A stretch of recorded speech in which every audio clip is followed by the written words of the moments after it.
اب سعادت ابدی یعنی ہمیشہ رہنے والی حقیقی کامیابی اور خوشی جس کے حاصل کرنے کا طریقہ اللہ کی معرفت اور اس کی صحیح عبادت ہے، جس کے 4 ارکان ہیں۔ ان 4 ارکان کا تیسرا رکن مہلکات ہے، یعنی وہ باطنی خرابیاں جو انسان کو تباہ کر دیتی ہیں، جس کی 8ویں اصل جو کہ ریا کے بارے میں ہے اس کا آغاز کرتے ہیں۔ اصل ہشتم ریا کا علاج۔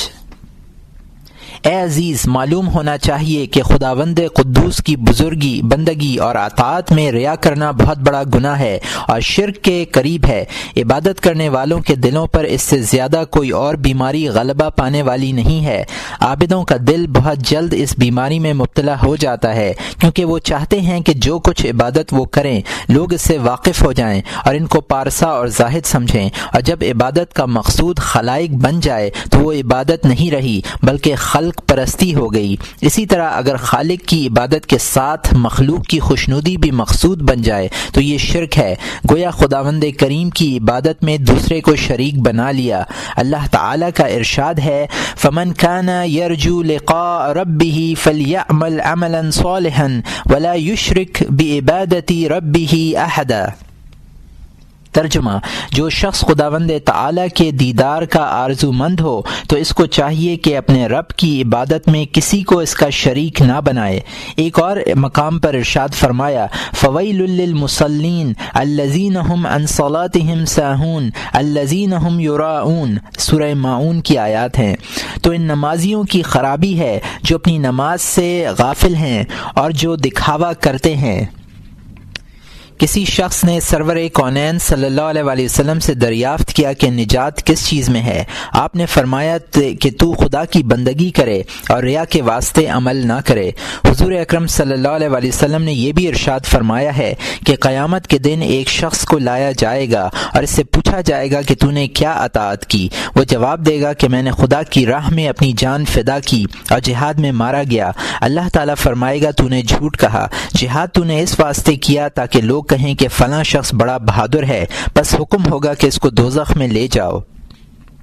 اس کے بعد دوسرے شخص کو لایا جائے گا، اس سے دریافت کیا جائے گا کہ تو نے کیا اطاعت کی؟ وہ کہے گا جو کچھ مال میرے پاس تھا وہ میں نے تیری راہ میں خیرات کر دیا۔ حق تعالی فرمائے گا تو جھوٹ بولتا ہے، تو نے اس واسطے یہ داد و دہش کی تھی تاکہ لوگ کہیں کہ یہ بہت سخی ہے، حکم ہوگا اس کو دوزخ میں لے جاؤ۔ پھر ایک اور شخص کو لایا جائے گا اور اس سے پوچھا جائے گا کہ اے بندے تو نے کیا اطاعت کی؟ وہ جواب دے گا کہ میں نے علم حاصل کیا، علم قرآن سیکھا اور اس کے حاصل کرنے پر بہت محنت کی۔ حق تعالی فرمائے گا تو جھوٹ کہتا ہے، تو نے اس علم اس لیے حاصل کیا کہ لوگ تجھے عالم کہیں، اس کو بھی دوزخ میں لے جاؤ۔ حضور اکرم صلی اللہ علیہ وسلم نے ارشاد فرمایا کہ میں اپنی امت کے معاملے میں کسی چیز سے اتنا نہیں ڈرتا جتنا ان کے چھوٹے شرک سے۔ لوگوں نے دریافت کیا، یا رسول اللہ وہ کیا ہے؟ آپ نے فرمایا وہ ریا ہے، اور قیامت کے دن حق تعالی فرمائے گا اے ریاکارو، تم ان لوگوں کے پاس جاؤ جن کے دکھانے کو تم میری عبادت کیا کرتے تھے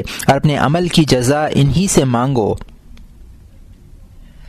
جب الحزن، حضور اکرم صلی اللہ علیہ وسلم کا ارشاد ہے کہ جب الحزان، غم کے گڑھے سے خدا کی پناہ مانگو۔ لوگوں نے عرض کیا کہ یا رسول اللہ جب الحزن کیا ہے؟ آپ نے فرمایا وہ جہنم کا ایک غار ہے جو ریاکار عالموں کے لیے بنایا گیا ہے۔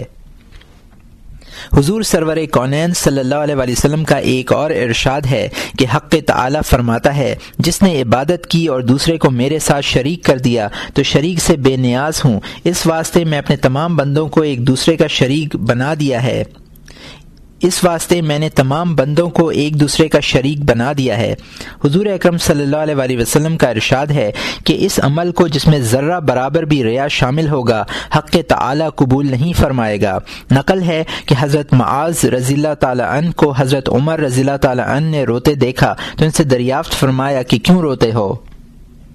حضرت معاذ رضی اللہ تعالیٰ عنہ نے فرمایا کہ میں نے رسول اکرم صلی اللہ علیہ وسلم سے یہ سنا ہے کہ تھوڑا ریا بھی شرک ہے۔ حضور اکرم صلی اللہ علیہ وسلم کا ارشاد ہے کہ ریاکار کو قیامت کے دن پکارا جائے گا اور اس سے کہا جائے گا اے ریاکار، اے مکار، تیرا عمل ضائع ہوا اور تیرا اجر باطل ہو گیا، جا اور اپنا اجر اور اپنی مزدوری اسی سے مانگ جس کے لیے تو نے عمل کیا تھا۔ حضرت شداد بن اوس رضی اللہ تعالیٰ عنہ کہتے ہیں کہ رسول اللہ صلی اللہ علیہ وسلم وسلم کو ایک بار میں نے اشک بار پایا۔ میں نے عرض کیا، یا رسول اللہ، آپ کس وجہ سے رو رہے ہیں؟ حضور صلی اللہ علیہ وسلم نے فرمایا کہ مجھے خوف ہے کہ میری امت کے لوگ شرک میں مبتلا ہو جائیں گے۔ وہ بت پرستی یا ستارہ پرستی تو نہیں کریں گے، بلکہ عبادت ریا کے ساتھ کریں گے۔ حضور اکرم صلی اللہ علیہ وسلم کا یہ بھی ارشاد ہے کہ عرش کے سائے میں اس روز کے اس کے سوا کوئی سایہ نہ ہوگا، صرف وہ شخص رہے گا جس نے دائیں ہاتھ سے صدقہ دیا اور اس کے بائیں ہاتھ کو خبر نہ ہوئی۔ ایک اور ارشاد گرامی ہے کہ جب حق تعالی نے زمین کو پیدا کیا تو زمین کانپنے لگی۔ اللہ تعالی نے پہاڑوں کو پیدا فرمایا اور پہاڑوں کی میخیں اس میں ٹھوک دی گئیں۔ ملائکہ نے کہا کہ حق تعالی نے ان پہاڑوں سے زیادہ قوی اور کوئی چیز پیدا نہیں فرمائی۔ تب اس نے لوہا پیدا کیا اور اس نے پہاڑوں میں شگاف پیدا کر دیے۔ تب ملائکہ نے کہا کہ لوہا پہاڑوں سے قوی تر ہے۔ جب اللہ تعالیٰ نے آگ کو پیدا فرمایا، آگ نے لوہے کو گلا دیا۔ پھر پانی نے آگ کو بجھا دیا۔ پھر باد کو پیدا کیا، یعنی ہوا کو۔ ہوا نے پانی کو ساکن کر دیا۔ اس پر ملائکہ آپس میں جھگڑنے لگے کہ قوی ترین چیز کون سی ہے۔ ملائکہ نے کہا کہ خداوند تعالیٰ سے دریافت کرنا چاہیے کہ اس کی مخلوق میں قوی ترین کون ہے۔ باری تعالیٰ نے ارشاد فرمایا کہ وہ آدمی تمام مخلوق سے زیادہ قوی ہے جو اپنے داہنے ہاتھ سے خیرات دے کہ بائیں ہاتھ کو خبر نہ ہو۔ میں نے اس سے زیادہ کسی مخلوق کو قوی نہیں بنایا ہے۔ 7 فرشتے اور 7 آسمان۔ حضرت معاذ رضی اللہ تعالیٰ عنہ سے مروی ہے کہ رسول اکرم صلی اللہ علیہ وسلم نے ارشاد فرمایا کہ حق تعالی نے آسمانوں کے پیدا فرمانے سے پہلے 7 فرشتے پیدا کیے، اس کے بعد 7 آسمانوں کو پیدا فرمایا اور ہر ایک فرشتے کو ایک ایک آسمان پر موکل فرما دیا اور اس کو اس دربانی سپرد فرما دی۔ جب زمین کے فرشتے، جس کا نام حفصہ ہے اور جن کا کام یہ ہے کہ وہ صبح سے شام تک بندوں کے اعمال لکھتے رہیں، جب بندے کے اعمال کو اٹھا کر پہلے آسمان پر لے جاتے ہیں اور اس بندے کی عبادت کی تعریف کرتے ہیں کہ جس نے ایسی عبادت کی ہو جو آفتاب کے نور کی طرح تاباں اور درخشاں ہو، تو وہ فرشتہ جو پہلے آسمان کا دربان ہے کہتا ہے کہ اس اطاعت کو اس کے منہ پر مار دو کہ میں اہل غیبت کا دربان ہوں اور حق تعالی نے مجھے حکم دیا ہے کہ بدگوئی یعنی غیبت کرنے والے کے عمل کو یہاں سے آگے نہ جانے دوں۔ پھر دوسرے شخص کے عمل کو جو غیبت سے پاک صاف رہا ہے فلک کے دوم تک لے جاتے ہیں۔ وہاں کا دربان فرشتہ کہتا ہے کہ اس کو لے جاؤ اور اس کے منہ پر دے مارو، کیونکہ اس نے یہ عمل دنیا کے لیے کیا ہے اور اس نے مجلسوں اور محفلوں میں لوگوں کے سامنے اپنے اس عمل پر فخر کیا ہے۔ مجھے حکم ہے کہ میں اس کے عمل کو آگے نہ بڑھنے دوں۔ اس کے بعد اور دوسرے کے عمل اوپر لے جاتے ہیں۔ اس میں صدقات، نماز اور روزوں کا حساب ہوگا۔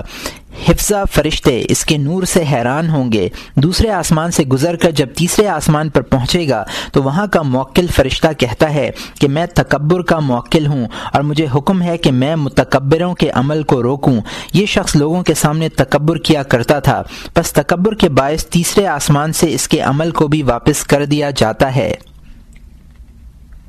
پھر ایک اور ایسے شخص کا عمل لے جاتے ہیں جو تسبیح و تحلیل، نماز اور حج کے نور سے درخشاں ہوتا ہے۔ یہ چوتھے آسمان تک لے جایا جاتا ہے۔ وہاں کا موکل فرشتہ کہے گا کہ یہ عمل اس کے منہ پر مار دو، میں غرور و نخوت کا موکل ہوں۔ اس بندے کا یہ عمل غرور کے بغیر نہ تھا، میں اس کے عمل کو یہاں سے آگے نہ جانے دوں گا۔ پھر اور دوسرے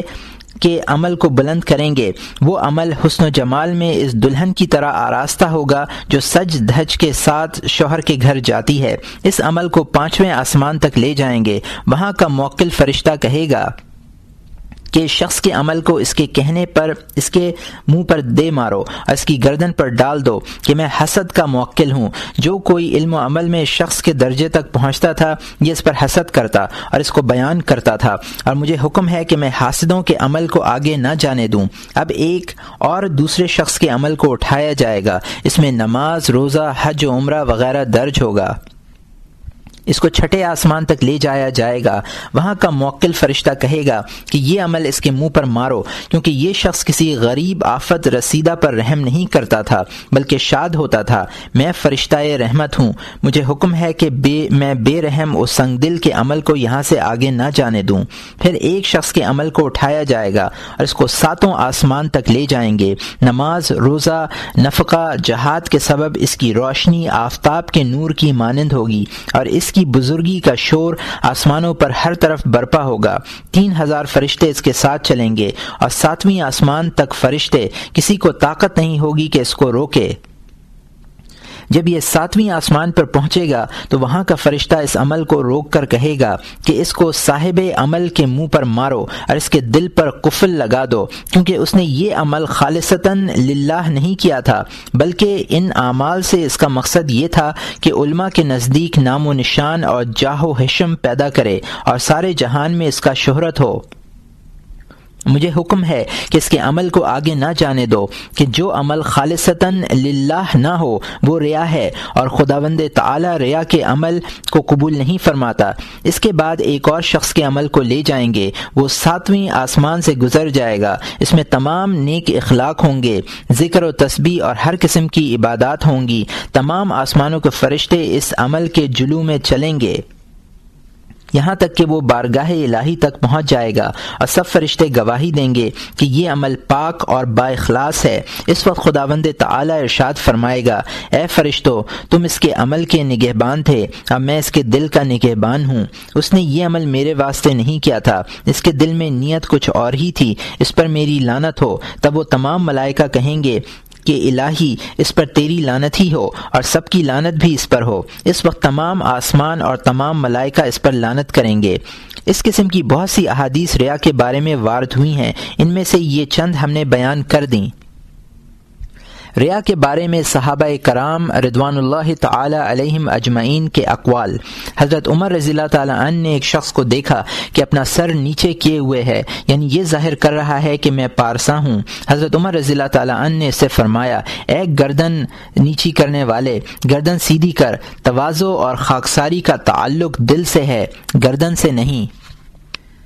حضرت ابو امامہ رضی اللہ تعالیٰ عنہ نے ایک شخص کو دیکھا کہ مسجد میں زمین پر سر رکھے ہوئے رو رہا ہے۔ حضرت ابو امامہ رضی اللہ تعالیٰ عنہ نے اس سے کہا کہ اے شخص، یہ کام جو تو مسجد میں کر رہا ہے اگر اپنے گھر میں کرتا تو کوئی تجھ جیسا نہ ہوتا، یعنی تو بے مثال شخص ہوتا۔ حضرت علی رضی اللہ تعالیٰ عنہ نے فرمایا ہے کہ ریاکار کی 3 علامتیں ہیں، ایک یہ کہ خلوت میں تو کاہل رہتا ہے، عمل نہیں کرتا اور لوگوں کے سامنے چست و چالاک، دوسرے یہ کہ جب اس کی تعریف کی جاتی ہے تو بڑھ چڑھ کر عبادت کرتا ہے، تیسری یہ کہ ملامت اور سرزنش سے اپنے عمل کو کم کر دیتا ہے۔ کسی شخص نے حضرت سعید بن مسیب رضی اللہ تعالیٰ عنہ سے دریافت کیا کہ اگر کوئی شخص ثواب کی خاطر اور لوگوں کی تعریف کے لیے اپنا مال کسی کو دے تو اس کا کیا حکم ہے؟ انہوں نے جواب دیا کہ کیا اس کا ارادہ یہ ہے کہ خداوند تعالیٰ کی خفگی میں گرفتار ہو؟ اس نے کہا نہیں۔ آپ نے فرمایا تو جب وہ یہ کام کرتا ہے تو صرف اللہ کے لیے کرنا چاہیے، خالصتاً للہ ہونا چاہیے۔ حضرت عمر رضی اللہ تعالیٰ عنہ نے ایک شخص کو درے مارے، پھر فرمایا اے شخص، مجھ سے بدلہ لے اور مجھے مار۔ اس نے کہا میں نے آپ کی خاطر اور خدا کے واسطے آپ کو معاف کیا۔ حضرت عمر رضی اللہ تعالیٰ عنہ نے فرمایا یہ بات تجھے فائدہ نہ دے گی، یا تو صرف میرے واسطے بخش دے تاکہ میں اس کا حق پہچانوں، یا بغیر شرکت خدا کے واسطے بخش دے۔ اس نے کہا میں نے محض خدا کے لیے بخش دیا۔ حضرت فضیل رحمۃ اللہ علیہ نے کہا کہ پچھلے زمانے کے لوگ تو اپنے عمل میں ریا کرتے تھے، عرب لوگ ان کاموں میں ریا کرتے ہیں اور ان کاموں میں ریا کرتے ہیں جو وہ نہیں کرتے، یعنی ریاء بے عمل۔ حضرت قتادہ رضی اللہ تعالیٰ عنہ کا ارشاد ہے کہ بندہ جب ریا کرتا ہے تو اللہ تعالیٰ فرماتا ہے کہ دیکھو میرا بندہ مجھ سے کس طرح استہزاء کر رہا ہے۔ وہ کام جن میں لوگ ریا کرتے ہیں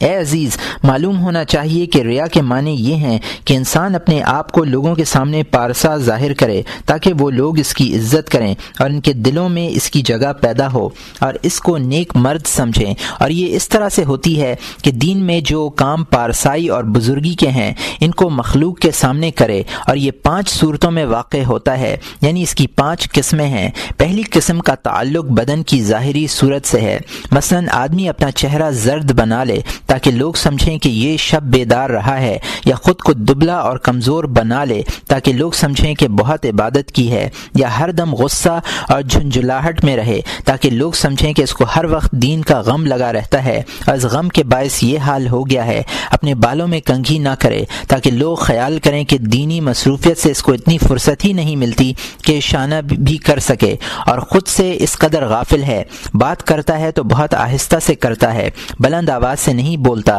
تاکہ لوگ سمجھیں کہ مرد با تمکین اور سنجیدہ ہے۔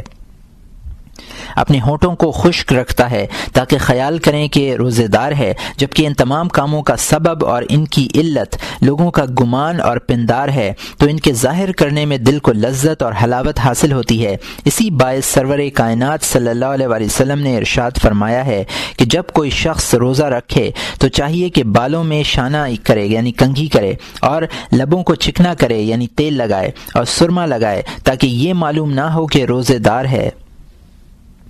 دوسری قسم وہ ریا ہے جس کا تعلق لباس سے ہے، جیسا کہ آدمی کمبل اور موٹا معمولی پھٹا ہوا میلا لباس پہنے تاکہ لوگ خیال کریں کہ یہ شخص بہت بڑا زاہد ہے، کہ عمدہ لباس سے اس کو کوئی سروکار نہیں ہے، یا میلے کپڑے اور پیونددار جانماز مسلح جیسا کہ صوفیوں کا معمول ہے اپنے پاس رکھتے ہیں تاکہ لوگ اس کو صوفی خیال کریں، حالانکہ صوفیوں کے عمل سے قطعی بے بہرا ہے، یا لنگ دوستار کے اوپر چادر اوڑھے اور چمڑے کے موزے پہنے تاکہ لوگ خیال کریں کہ اس شخص کو طہارت کا بڑا خیال ہے اور بہت احتیاط کرتا ہے، حالانکہ حقیقت میں ایسا نہ ہو، یا ابا اور ردا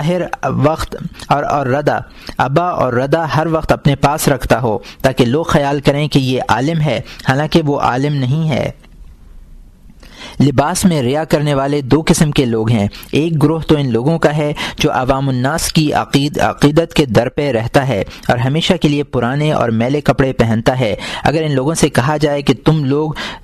توزی یا خز کا لباس پہنو کہ یہ حلال ہے تو اس پر عمل کرنے سے مر جانا بہتر سمجھتے ہیں، ڈرتے ہیں اگر وہ ایسا عمل کریں گے تو لوگ کہیں گے کہ فلاں زاہد نے اپنے زہد کو ترک کر دیا ہے۔ دوسرا گروہ ان لوگوں کا ہے جو خواص و عوام اور سلاطین کے قریب قربت کے خواہاں رہتے ہیں۔ ان کا خیال یہ ہے کہ اگر پرانا یا موٹا لباس پہنیں گے تو بادشاہ کی نظر میں حقیر ہوں گے، اور اگر لباس فاخرہ زیب تن کریں گے تو عوام کی نظر میں بے قدر ہو جائیں گے۔ بس وہ ہمیشہ یہی کوشش کرتے ہیں کہ باریک صوف اور نقش و نگار والی لنگیاں یعنی آزار استعمال کریں جیسا زاہدوں کے کپڑوں کا رنگ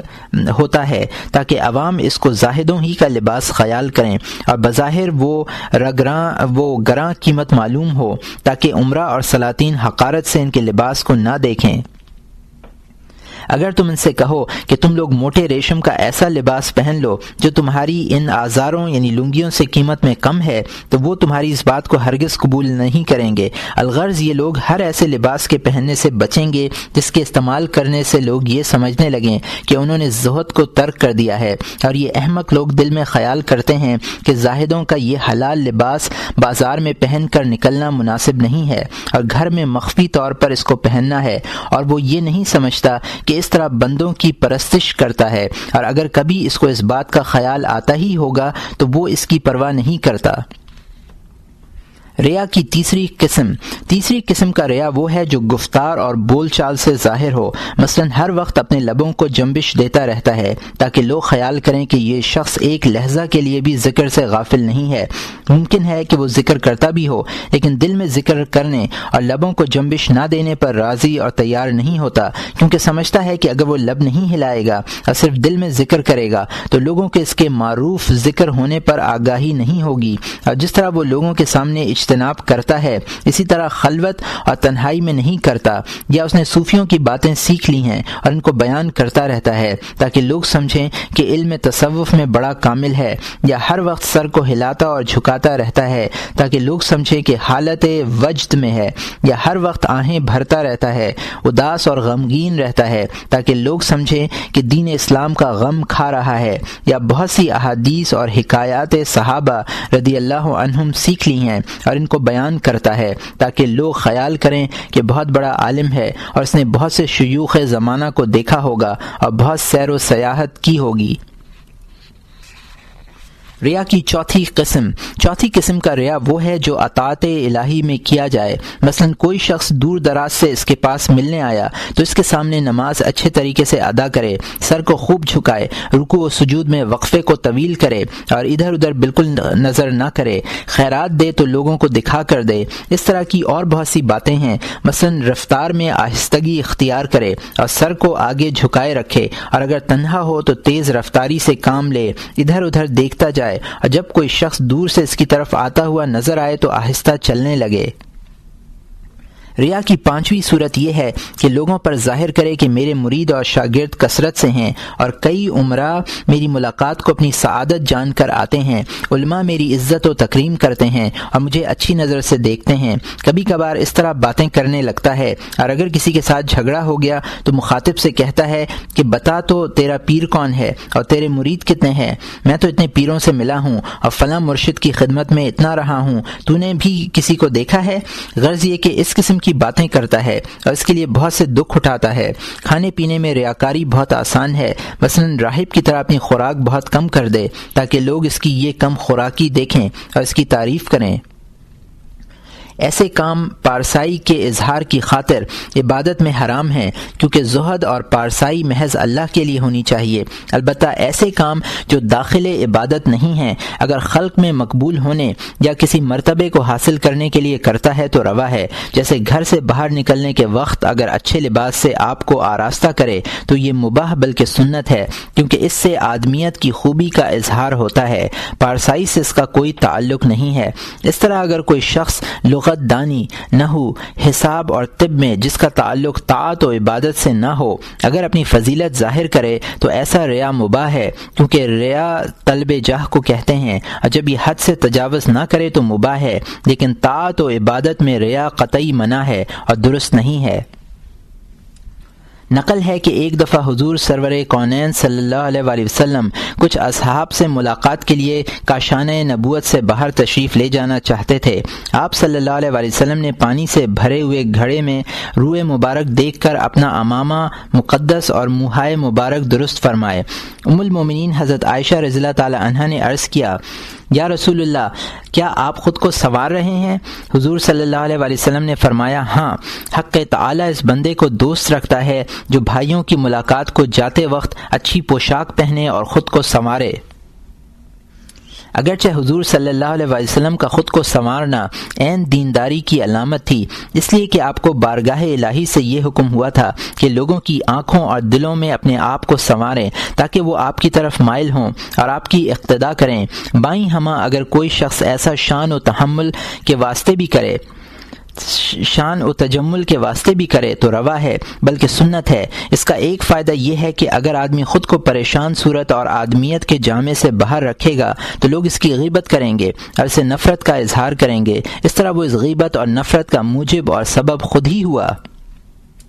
لیکن جیسا کہ پہلے کہا جا چکا ہے، عبادت میں ریاکاری حرام ہے اور اس کے دو سبب ہیں۔ پہلا سبب تو یہ ہے کہ اس میں دغا اور فریب ہے کہ وہ لوگوں پر تو یہ ظاہر کرتا ہے کہ وہ عبادت اخلاص سے کرتا ہے، لیکن جبکہ اس کے دل کی نظر اس معاملے میں مخلوق کی طرف ہے تو وہ اخلاص نہیں رہا۔ اگر لوگوں نے خود یہ معلوم کر لیا کہ اس کی عبادت ریائی ہے تو اس کے دشمن ہو جائیں گے اور اس کو قبول نہیں کریں گے۔ اور دوسرا سبب یہ ہے کہ نماز و روزہ حق تعالی کی بندگی ہے، بس اگر وہ اس کو بندوں کے لیے کرے گا تو گویا نعوذ باللہ خداوند تعالی سے مذاق کر رہا ہے۔ ایک ایسے کام میں جو فی الحقیقت خدا ہی کے لیے ہوتا ہے، اس نے ایک عاجز اور کمزور بندے کو پیش نظر رکھا۔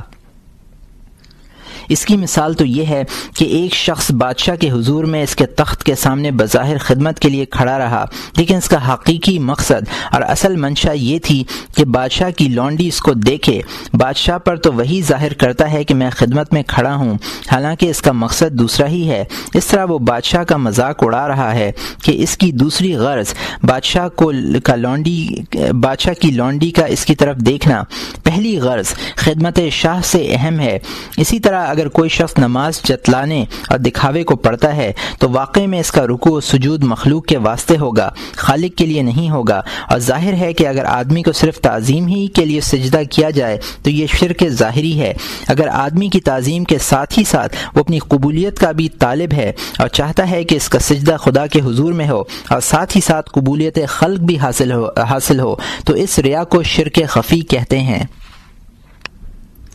ریا کے درجات۔ اے عزیز، معلوم ہونا چاہیے کہ ریا کے درجے مختلف ہیں، کوئی درجہ چھوٹا، کوئی بہت بڑا، اور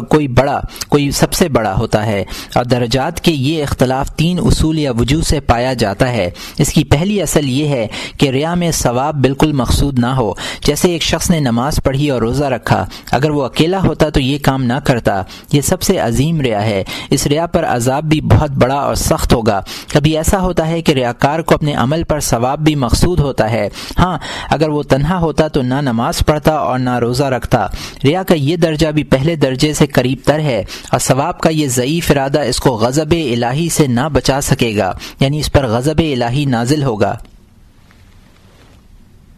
ایک صورت یہ ہے کہ عبادت سے ثواب کا قصد غالب ہو، مثلا اگر تنہا ہوتا تب بھی وہ یہ عبادات بجا لاتا، لیکن دوسرے لوگوں کے سامنے بہت خوشی سے نماز پڑھتا ہے اور خدا کی بندگی و اطاعت کو دشوار نہیں سمجھتا۔ اس صورت میں امید ہے کہ ایسے ریا سے اس کی عبادت ضائع نہ ہو اور ثواب حبط و اکارت نہ جائے، لیکن جس قدر ریا کا غلبہ ہوگا اسی نسبت سے اس کو عذاب دیا جائے گا، یا اسی قدر اس کا ثواب کم کر لیا جائے گا۔ اگر دونوں قصد یعنی ریا اور قصد ثواب برابر ہوں اور ایک کو دوسرے پر غلبہ نہ ہو تو یہ صورت شرکت کی ہے، اور احادیث شریفہ سے ظاہر ہے کہ ایسے ریا سے بھی عذاب میں مبتلا ہوگا۔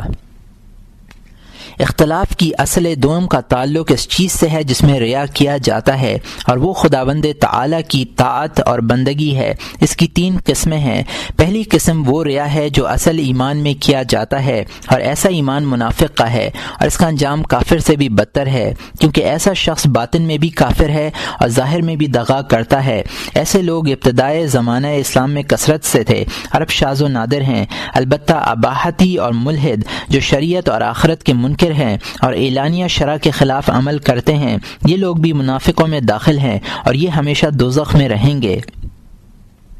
دوسری قسم کا ریا وہ ہے جو اصل عبادات میں واقع ہو، مثلا کوئی شخص لوگوں کے سامنے بغیر طہارت کے نماز پڑھتا ہے یا روزہ رکھتا ہے، اگر تنہا ہوتا تو نہ رکھتا، یہ بھی عظیم ریا ہے، لیکن ایمان کے ریا سے اس کی معصیت کم ہے، یعنی ایسا شخص خداوند تعالی کے حضور میں مقبول ہونے کی بنسبت مخلوق میں مقبول ہونے کو زیادہ دوست رکھتا ہے، تو اس کا ایمان ضعیف ہے، اگرچہ وہ اس سے کافر نہیں ہوتا، البتہ اگر موت کے وقت بھی توبہ نہ کرے تو اندیشہ کفر کا ہے۔ تیسری قسم وہ ریا ہے جو اصل ایمان اور فرائض میں نہ کیا جائے لیکن سنتوں اور نفلوں میں کرے، مثلا تہجد کی نماز پڑھتا ہے، صدقہ و خیرات کرتا ہے، جماعت کے ساتھ نماز ادا کرتا ہے، عرفہ، عاشورہ، دوشنبہ اور جمعرات کا روزہ رکھتا ہے تاکہ لوگ اس کے شاکی نہ ہوں یا اس کی ان اعمال کے باعث تعریف و توصیف کریں، لیکن کبھی وہ ان کو ترک کر کے کہتا ہے کہ ان کا کرنا اور نہ کرنا برابر اور یکساں ہیں، کیونکہ یہ مجھ پر واجب نہیں ہے اور نہ میں ثواب کی امید رکھتا ہوں، اب ممکن ہے کہ اس سے مجھ پر مواخذہ بھی نہ ہو۔ ایسا عقیدہ درست نہیں ہے، کیونکہ یہ تمام عبادتیں حق تعالی کے لیے ہیں، خلائق کا اس میں کچھ دخل نہیں ہے۔ جب کوئی شخص ایسی چیز کو جو خداوند تعالی کا حق ہے مخلوق کے لیے کرے گا اور خلائق کو اپنا مقصود بنائے گا تو یہ محض استہزاء اور مسخرگی ہے اور واجب عذاب ہے، اگرچہ فرائض میں ریا کرنے کی بنسبت اس میں عذاب کم ہے، اور سنتوں میں جو عبادات ہی کی صفتیں ہیں اس قسم عبادات ہیں، ریا کرنا اسی قبیل سے ہے۔ مثلا جب وہ دیکھتا ہے کہ اس کی عبادت کو کوئی دیکھ رہا ہے تو رکوع و سجود کو اعتدال سے بجا لاتا ہے، ادھر ادھر نظر نہیں کرتا، قرأت طویل کرتا ہے، جماعت میں شریک ہوتا ہے، منفرد نماز ادا کرتا ہے، جماعت میں پہلی صف میں بیٹھتا ہے، زکوٰۃ میں اپنا بہترین مال صرف کرتا ہے اور روزے میں زبان پر قابو رکھتا ہے، بیہودہ گوئی سے بچتا ہے، ان تمام امور کو محض مخلوق کے دکھاوے کے لیے بجا لاتا ہے، یہ تمام باتیں ریا ہی میں داخل ہیں۔ اصل صوم، تیسری اصل کا تعلق ریا کے مقصد میں اختلاف سے ہے، کیونکہ ریا بغیر کسی مقصد کے نہیں ہوتا، اس کے کچھ نہ کچھ غرض و غایت ہوتی ہے۔ اس کے بھی 3 درجے ہیں۔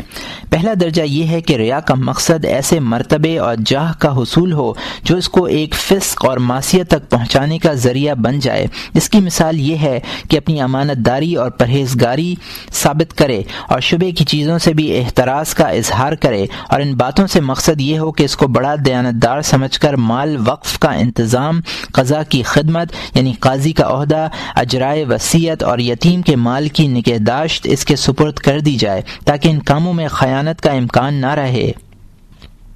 یا حکومت کی طرف سے یا نجی طور پر زکوٰۃ اور خیرات کا مال اس کے سپرد کر دیا جائے کہ وہ اپنی نگرانی میں اس کے حقداروں کو پہنچا دے، یا حج کے سفر میں بطور زاد راہ درویشوں اور ضرورت مندوں کو دے دے، یا خانقاہ میں درویشوں اور فقیروں کی خدمت میں خرچ کرنا ہے، یا اس مال سے سرائے اور مسجد کی تعمیر کرا دے۔ ایک صورت یہ ہوتی ہے کہ ریاکار مجلس منعقد کرتا ہے اور خود کو پارسا ظاہر کرتا ہے اور کسی عورت کو تاکتا ہے اور چاہتا ہے کہ وہ عورت اس کی پارسائی سے مرعوب ہو کر اس کی طرف مائل ہو جائے تاکہ اس کے پاس آنا جانا شروع کر دے۔ اگر وہ خود مجلس منعقد نہیں کرتا تو آپ ایسی محفل یا مجلس میں اس ارادے سے جاتا ہے کہ کسی عورت کو تاکے یا کسی خوبصورت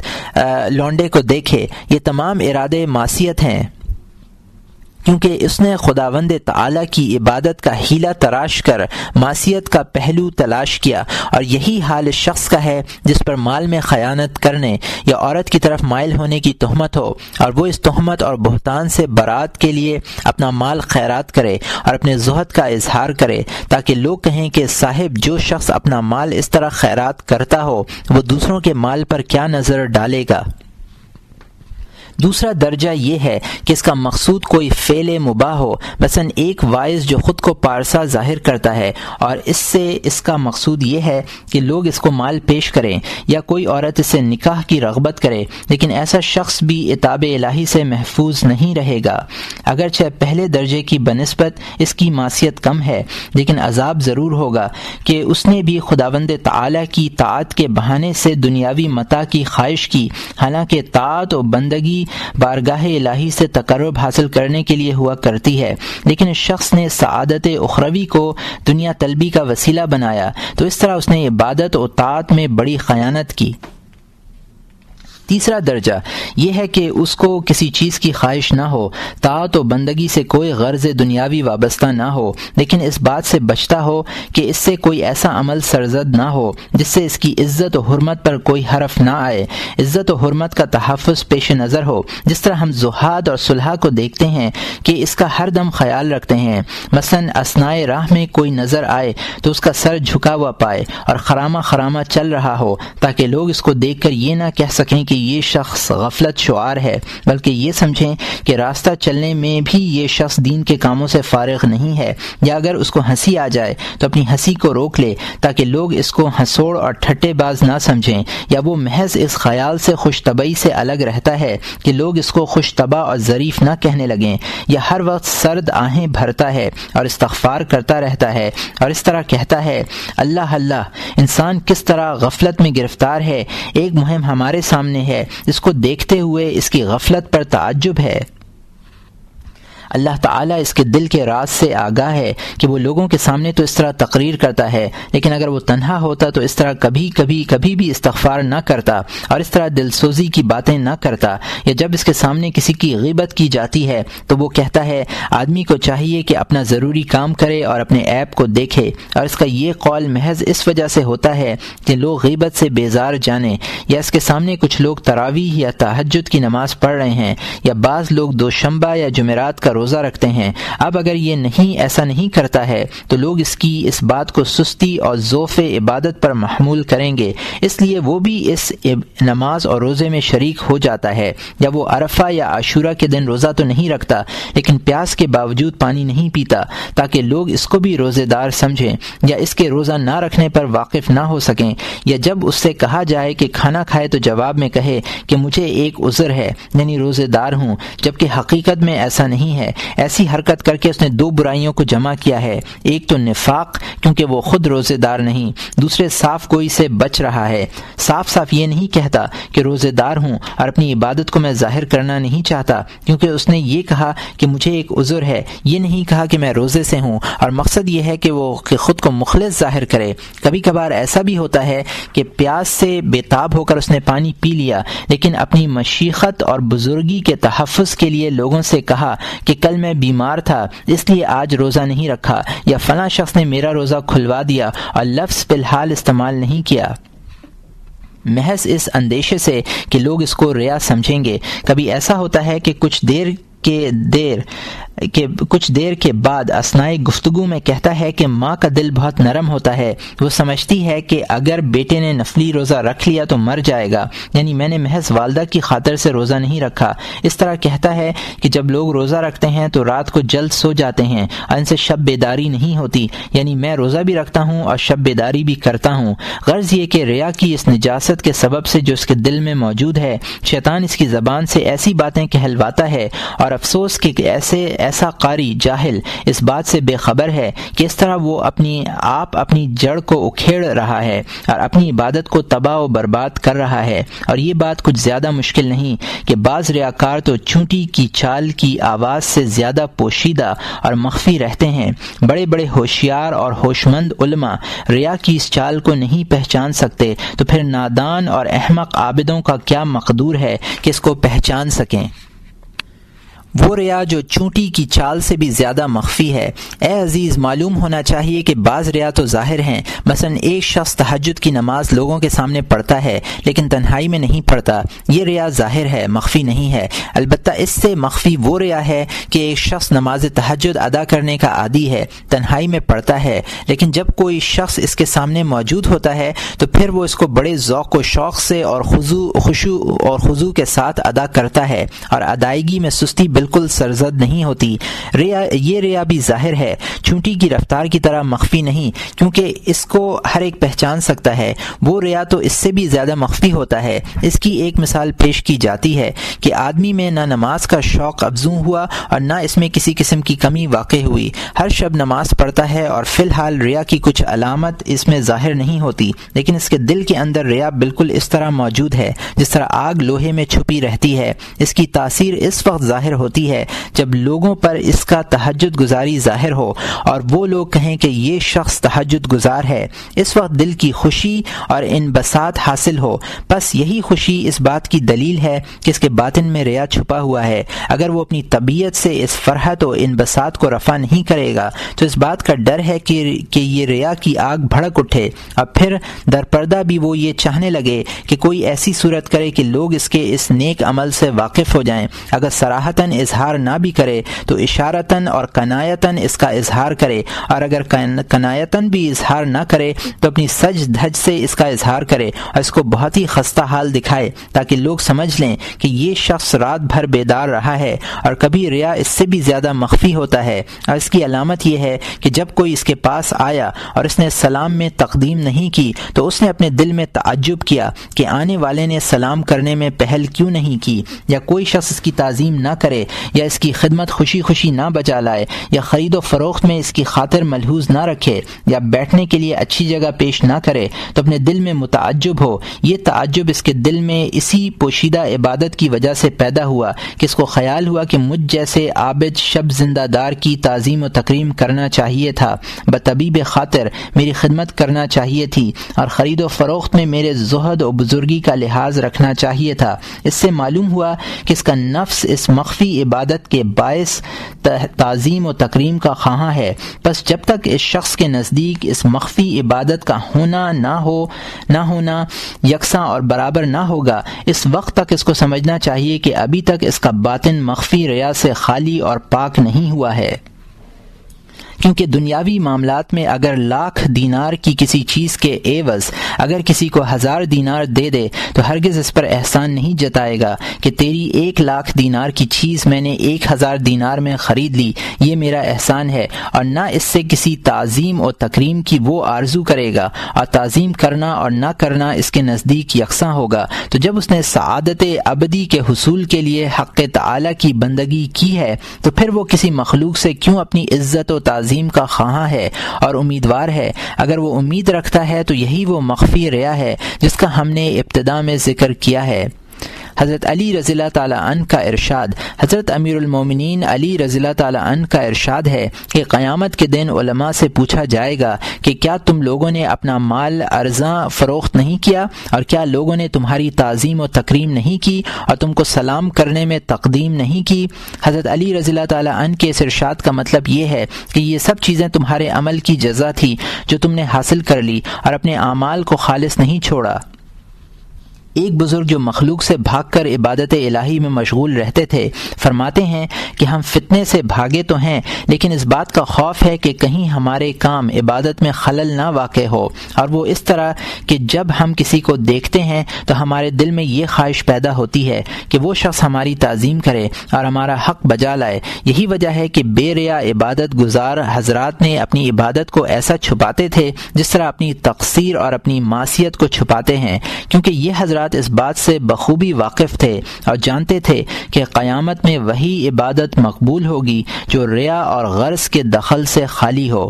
ایک مثال، اور ان حضرات کی مثال اس شخص کی ہے کہ وہ حج کا ارادہ کرے اور جانتا ہو کہ جنگل میں زر خالص کے سوا نہیں لیتے، زر خالص دیا جائے تب گزرنے دیتے ہیں، اور اگر زر خالص نہ دیا جائے تو جان کا خطرہ ہے، اور زر خالص مغرب میں ملتا ہے اور سونا کھوٹا زر ناخالص ہوتا ہے اور اس کو پھینک دیا جاتا ہے، چنانچہ وہ ضرورت کے واسطے زر خالص بچا بچا کر رکھتا ہے۔ ظاہر ہے کہ قیامت کے دن سے زیادہ عاجزی اور بے کسی کا دن اور کوئی نہیں ہے، تو آج جو شخص خالص عمل نہیں کمائے گا اس دن اس کے لیے بڑی خرابی ہوگی اور کوئی شخص اس کا مددگار نہیں ہوگا۔ جب ایک انسان اس بات میں تمیز کرے گا کہ اس کی عبادت کو جانور نے دیکھا ہے یا آدمی نے، تو سمجھ لینا چاہیے کہ وہ ریا سے خالی نہیں ہے۔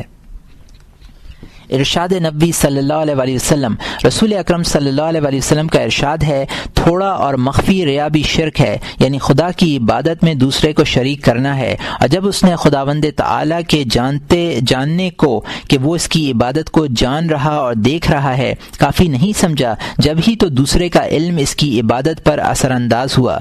فصل، معلوم ہونا چاہیے کہ جو شخص اس بات سے خوش ہوتا ہے کہ لوگ اس کی عبادت سے واقف رہیں تو یہ ریا سے خالی نہیں، ہاں عبادت کی وہ مسرت جو خداوند تعالی کے لیے ہو نقصان پہنچانے والی نہیں ہے۔ اس مسرت اور انبساط کے 4 درجے ہیں۔ پہلا درجہ یہ ہے کہ اس اعتبار سے خوش ہو کہ وہ اپنی عبادت کو چھپانے کا قصد رکھتا تھا، لیکن حق تعالی نے اس کے قصد و ارادے کے بغیر اس کو ظاہر کر دیا، یا اس کی معصیت و تقصیر بہت زیادہ تھی اور حق تعالی نے اس کو ظاہر نہیں کیا، تو اس بات سے خوشی ہوئی کہ فضل الہی شامل حال ہے، یعنی اللہ تعالی نے اس کے عیب کو ڈھانپا اور نیکی کو ظاہر فرمایا، تو اس خوشی کا اصل باعث لطف الہی ہوا، لوگوں کی تعریف سے اس کو سروکار نہیں۔ چنانچہ حق تعالی کا ارشاد ہے، قل بفضل اللہ وبرحمتہ فبذلک فلیفرحوا، اور دوسرے اے محمد صلی اللہ علیہ وسلم آپ فرما دیجئے کہ وہ اللہ کے فضل اور اس کی رحمت پر شادماں ہوں۔ اور دوسرا درجہ خوشی کا یہ ہے کہ وہ خوش ہو کر کہتا ہے کہ اللہ تعالی نے دنیا میں میرا عیب ڈھانپا ہے، اور وہ اس بات کی دلیل ہے کہ آخرت میں بھی پردہ پوشی فرمائے گا، اس لیے کہ حدیث شریف میں آیا ہے کہ حق تعالی ایسا کریم ہے کہ دنیا میں بندے کا گناہ ڈھانپتا ہے اور آخرت میں اس کو رسوا نہیں کرے گا۔ تیسرا درجہ خوشی کا یہ ہے کہ وہ اس لیے خوش ہوتا ہے کہ جب لوگوں نے اس کو عبادت میں مصروف دیکھا ہے تو وہ اس کی اقتدا کرتے ہوئے عبادت کریں گے اور سعادت یاب ہوں گے۔ اس صورت میں اس کے نام سے ثواب مخفی بھی لکھا جائے گا، کیونکہ اس نے عبادت کو چھپانے کا ارادہ بھی کیا، اور اعلانیہ ثواب بھی مرحمت ہوگا کہ بغیر قصد کے ایک اور عبادت اس نے کی، دوسروں کو عبادت پر متوجہ کیا۔ چوتھا درجہ خوشی کا یہ ہے کہ وہ اس لیے خوش ہوا کہ جو اس کو دیکھتا ہے اس کی تعریف کرتا ہے اور اس کا معتقد ہوتا ہے، اور آپ دوسرے کی تعریف اور عقیدت کے باعث حق تعالی کا مطیع ہوتا ہے، اس کی بندگی کرنے پر